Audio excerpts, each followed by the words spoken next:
Good afternoon, everyone. Joey with JLF Ranches and Outdoors here. Today we are working on a Cat 420 backhoe.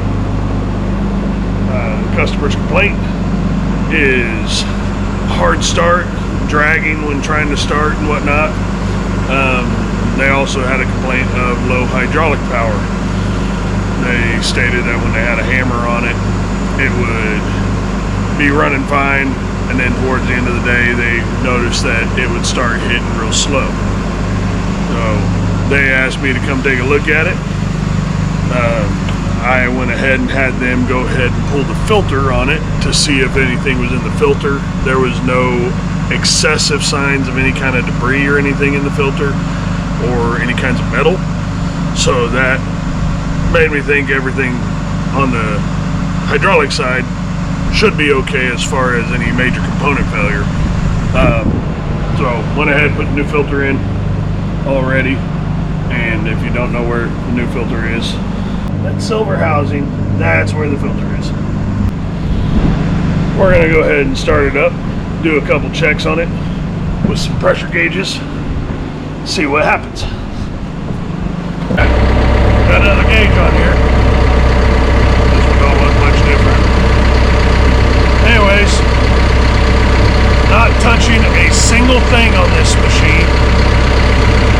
And as you can see, that's our standby pressure. Our standby pressure is supposed to be about 450 psi, not 2,500 psi.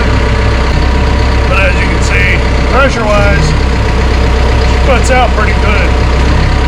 Got to pull the floor plate out, so we will get the floor mat out of here. It's always a fun puzzle. Just because of the way they designed it.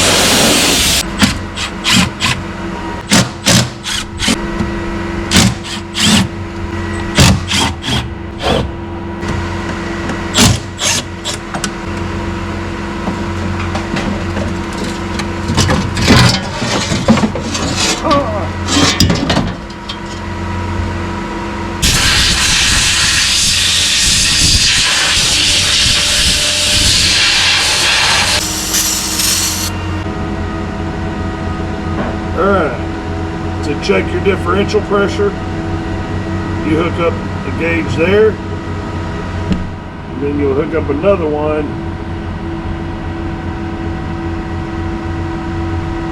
right there. Calls for using what they call a differential pressure gauge. I do not have one, so your other option is to use two gauges, read the readings at the same time, and do the math. It's supposed to be 250 psi is the differential pressure between the signal and the output of the pump. So we're going to start it up and check all that and see what we got from there. The margin pressure is dead on where it's supposed to be. I'm getting a 2000 psi signal though, which is not correct. And I've got a 2200, 2250 roughly system output pressure. So, yeah, I said we got a swash plate stuck on this thing, and it's sitting here causing all kinds of funky readings. It needs a hydraulic pump. So we're going to go ahead and get this drained and get the lines unhooked and whatnot, get this pump out of here. The customer's going to get one order. Should have it sometime tomorrow. And then we'll get it put back in, fill it back up, and send it on its way. This right here will drain your whole hydraulic system. Just put a wrench over it or tap it. Get it to break loose. As you can see, my unconventional drain bucket, like an 18-gallon cheap ass tote. Good afternoon, everyone. We got the new pump in. as you can see. So we're gonna swap over fittings, get them onto the new pump so we can get the new pump in place, get this machine up and going. And we're gonna clean up this, get the fittings off, swap them over, put the old pump back in the box for the core charge, and then we'll get the new one installed, get the machine up and going again.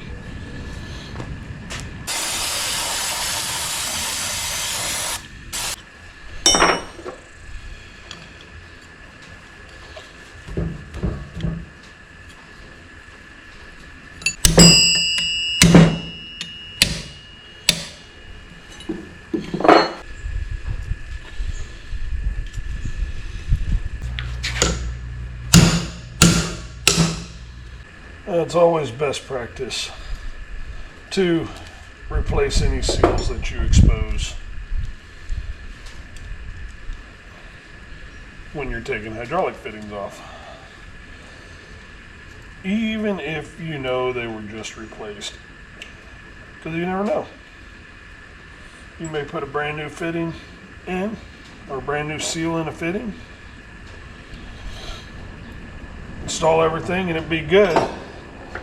Take it out, turn around and go to hook it all back up with the same seal that you just put in, and you didn't catch it because that seal was sticking up just a tad or whatever. You tightened it all down and it pinched that seal and cut it. You go fire it up and it works for a little bit, and then it starts leaking a couple days later, and the customer calls you and goes, "Hey, you just messed with all this." And now you got a hydraulic leak to deal with because you chose not to replace the seal.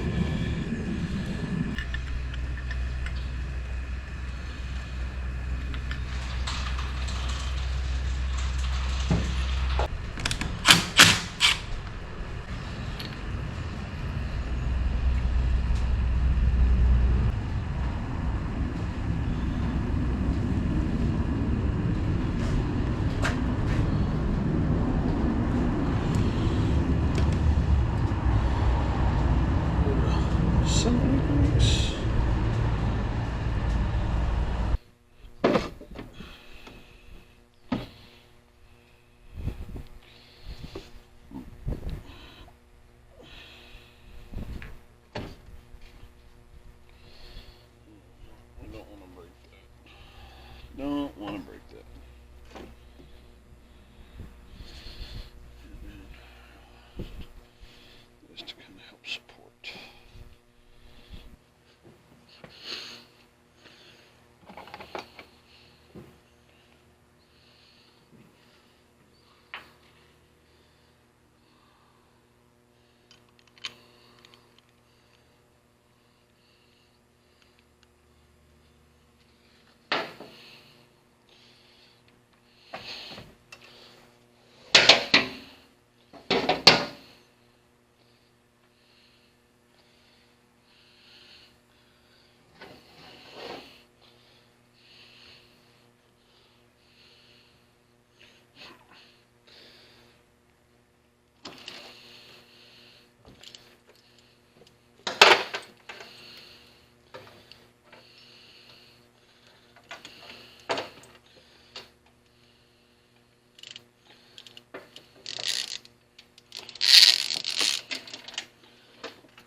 Still there.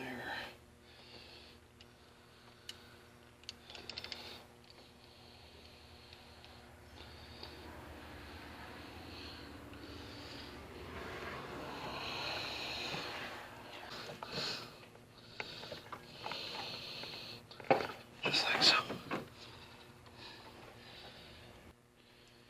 There's one.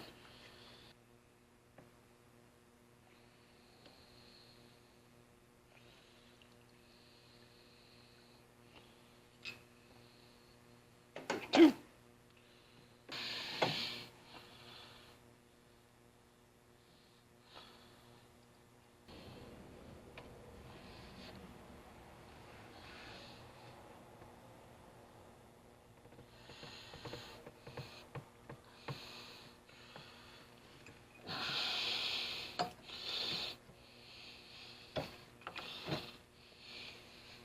So pump's installed.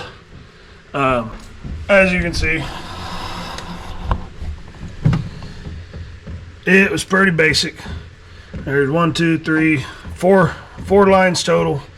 We already filled it with oil, had it started, running, made sure there was no leaks, checked pressures, everything's good. We got 2 valves back there that still need to be replaced. Found that after getting this taken care of. Customer's going to order those and replace them himself, so he doesn't have to pay for an additional trip. But anyways, pump's installed. So now y'all know how to do a pump. Always feel free to leave comments and whatnot. I'll answer any questions I can. And y'all have a nice day. Feel free to subscribe. And we'll see y'all next time. Thank you.